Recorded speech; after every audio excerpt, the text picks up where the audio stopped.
Imagine a player who could pass like John Stockton, shoot like Ray Allen, and has more MVPs than Shaquille O'Neal and Kobe Bryant.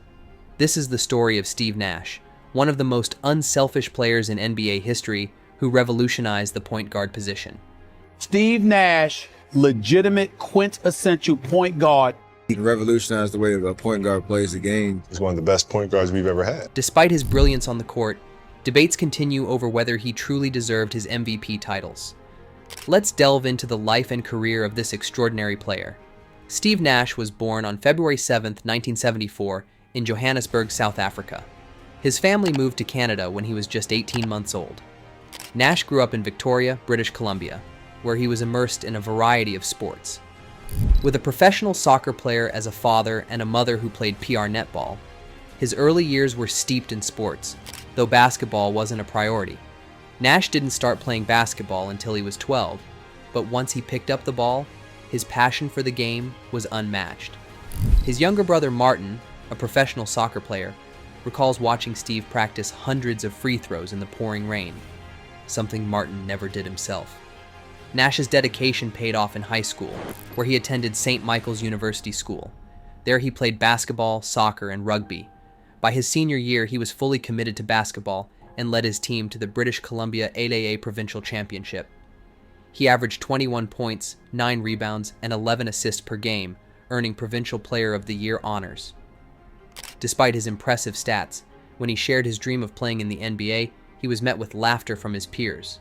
College scouts were equally skeptical. Nash's coach sent over 30 scholarship applications to U.S. colleges, but his highlight reels showcasing brilliant passes and impeccable shooting weren't enough to overcome the prejudice against a white Canadian point guard. Fortunately, Santa Clara coach Dick Davey saw past the biases and offered Nash a chance. Although Davey noted Nash's poor defense, he couldn't ignore Nash's offensive potential. Initially, Nash struggled with playing time and even considered quitting basketball. However, his relentless work ethic soon paid off. As a freshman, Nash helped Santa Clara produce one of the biggest upsets in NCAA tournament history by defeating the number 2 seed, Arizona. Nash's turning point came after his sophomore season, when he joined the Canadian national team in the 1994 FIBA World Championship. NBA coach Del Harris, working as an advisor to the Canadian Basketball Federation, approached Nash after a practice and told him, "You may not know it, but you are already an NBA player, and you have a chance to make a great career." This endorsement significantly boosted Nash's confidence. In his junior year, Nash averaged 21 points and 6 assists, shooting 45% from three-point range, and was named Conference Player of the Year. Despite his accomplishments, Nash was still viewed as a risky draft pick. His performance against Georgia Tech and their star guard Stephon Marbury in his senior year finally convinced NBA scouts of his potential. The Phoenix Suns selected Nash with the 15th overall pick in the 1996 draft, which is considered one of the greatest draft classes of all time. The Phoenix Suns select Steve Nash. I'm hoping that I'm going to start a steady stream of players from Canada into the NBA. However, Nash's transition to the NBA wasn't smooth. In his rookie year, he averaged just 3 points per game.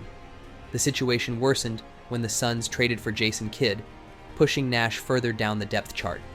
Despite these challenges, Nash persevered. Under coach Danny Ainge, he began to see more playing time, primarily as a shooting guard, and quickly established himself as one of the best long-range shooters in the game. Nash's big break came with a trade to the Dallas Mavericks, coinciding with the arrival of Dirk Nowitzki.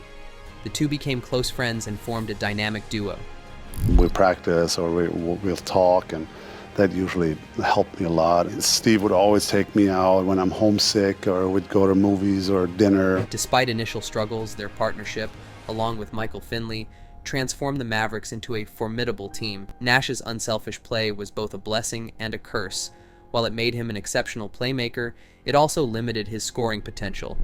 Coach Don Nelson had to push Nash to be more aggressive offensively, even threatening to fine him if he didn't take more shots.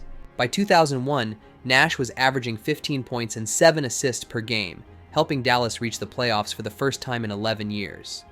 Over the next few years, the Mavericks' offense was nearly unstoppable, but their playoff runs were repeatedly cut short due to poor defense, lack of rebounding, and bad luck. After 6 years in Dallas, Nash hoped for a long-term contract, but Mavericks owner Mark Cuban was hesitant to invest in a 30-year-old point guard with a history of back issues. Nash returned to the Phoenix Suns, where he teamed up with coach Mike D'Antoni. D'Antoni's revolutionary 7 seconds or less offense was a perfect fit for Nash's skills. The Suns' fast-paced, high-scoring style, driven by Nash's exceptional playmaking, made them one of the most exciting teams in the NBA.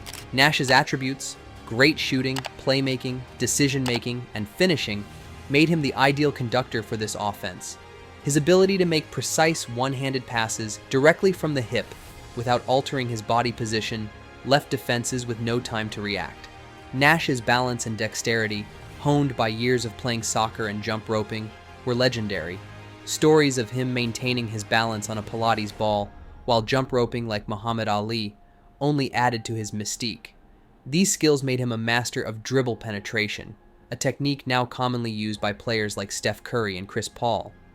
From 2004 to 2010, the Suns consistently ranked among the top 2 in offensive rating, with Nash leading the league in assists 5 times.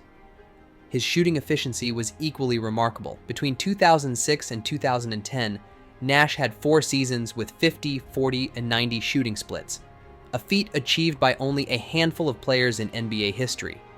Despite his individual brilliance, team success eluded Nash. The Suns' playoff runs were plagued by injuries, suspensions, and controversial calls.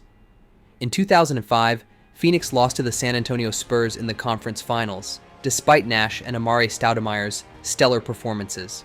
The following year, without the injured Stoudemire, Nash led the Suns past the Lakers and Clippers, but fell to his friend Dirk Nowitzki's Mavericks in the conference finals.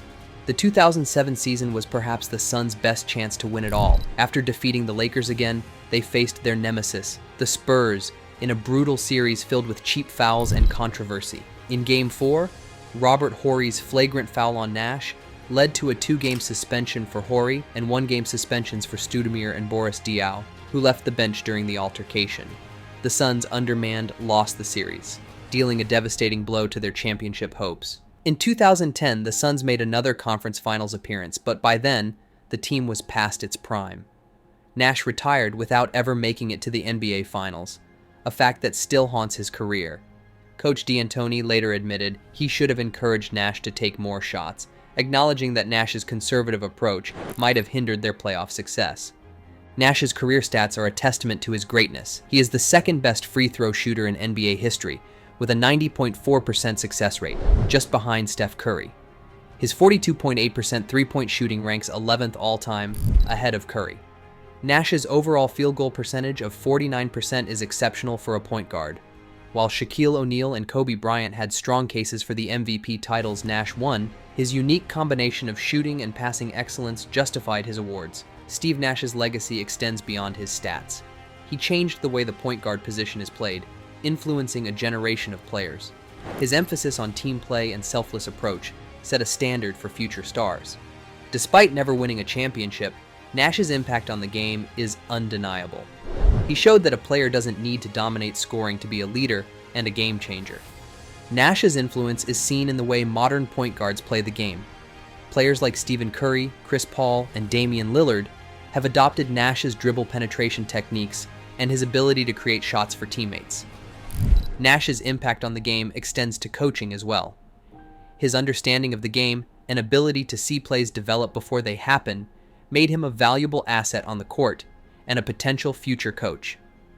In his post-playing career, Nash has taken on various roles, including serving as a player development consultant for the Golden State Warriors and later as the head coach of the Brooklyn Nets.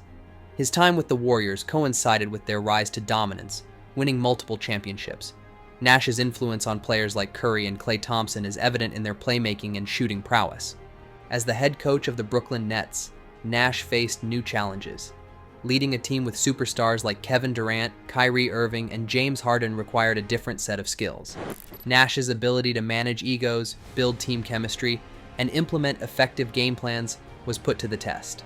Despite the ups and downs, Nash's coaching career is a testament to his deep understanding of basketball and his ability to adapt to different roles within the sport. Beyond basketball, Nash is known for his philanthropy and commitment to social causes. He established the Steve Nash Foundation in 2001, which focuses on providing resources for underserved children in areas like education, health, and personal development. The foundation's impact has been felt globally, with initiatives ranging from supporting early childhood education programs to providing clean water in developing countries. Nash's contributions to the sport and society have earned him numerous accolades, including being inducted into the Naismith Memorial Basketball Hall of Fame in 2018. His induction speech highlighted his journey, the challenges he overcame, and the people who supported him along the way. Nash's humility and gratitude were evident as he reflected on his career and the lessons he learned. In conclusion, Steve Nash's journey from a soccer-loving kid in Canada to one of the NBA's greatest point guards is a story of perseverance, hard work, and exceptional talent. His career may have been marked by near misses and what-ifs, but his influence on the game and his place in basketball history are secure. Nash's story is a reminder that sometimes the greatest achievements aren't always measured by championships, but by the lasting impact one leaves on the sport. Nash's legacy will continue to inspire future generations of players, coaches, and fans. His dedication to the game, his innovative style of play, and his commitment to making a positive difference in the world serve as a model for aspiring athletes and leaders. As we look back on Nash's remarkable career, we can appreciate not only his achievements on the court, but also the way he played the game, with passion, integrity, and a relentless pursuit of excellence.